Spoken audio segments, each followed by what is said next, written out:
और एक चीज़ मैं और आप लोगों को क्लियर कर दूं, बच्चे ना हमेशा परेशान रहते हैं कि सर मेंस के लिए, मेंस के लिए, मेंस के लिए। भाई मैं सच बताऊं ना, अगर पेपर हार्ड के ऊपर बताऊं ना, तो 80% आपकी पूरी ताकत प्रीलिम्स में लगनी चाहिए, 15% मेंस में और 5% इंटरव्यू में।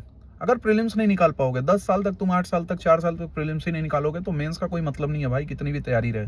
तो पहले आपकी पूरी फोकस प्रीलिम्स के लिए होना चाहिए।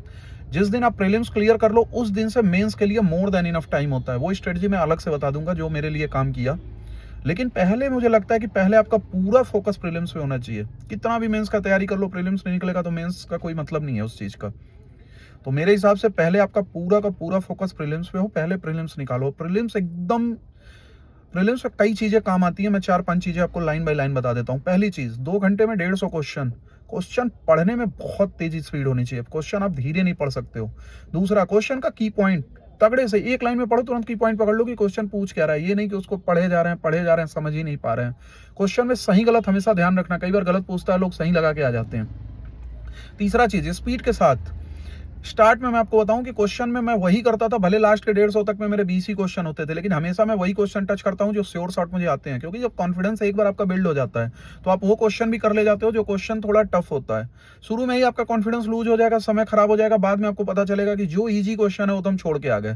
तो क्वेश्चन पहले 1 to 150 वही जाओगे जो ईजी होते हैं। दूसरा, उसके बाद आप हार्ड क्वेश्चन पे आप उसके बाद अटेम्प्ट करो। और एक चीज और मैं अपनी स्ट्रेटजी बताता हूँ, अगर 2 ऑप्शन आपने एलिमिनेट कर दिया, जरूर उस क्वेश्चन के साथ जाओ।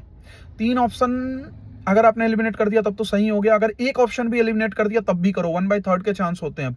यूपी पीसीएस में अगर आप 120 से 130 क्वेश्चन से कम कर रहे हो तो चांस बहुत ही कम है, क्योंकि 10-15 क्वेश्चन गलत ही होगा, ह्यूमन एरर होगा। 10-5 क्वेश्चन आयोग की तरफ से ऊपर नीचे आंसर की से भी इधर उधर डिस्टर्ब होता है। तो 120 से 130 क्वेश्चन आपको श्योर सॉर्ट करना है।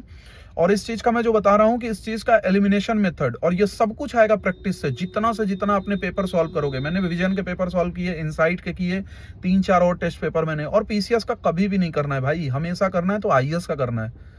पीसीएस के पेपर सॉल्व करने का कोई मतलब नहीं, आप आईएएस का करोगे वहीं से पीसीएस का बेस बनेगा। तो इतना आप जरूर करो, बाकी प्रीलिम्स आपका निकल जाएगा। घटना चक्र लास्ट के 10-15 दिन का गेम होता है, घटना चक्र स्टार्ट से नहीं पढ़ना चाहिए। स्टार्ट से आपका reference book, PYQ along with test paper, ये तीनों चीज आपकी अच्छे से होनी चाहिए।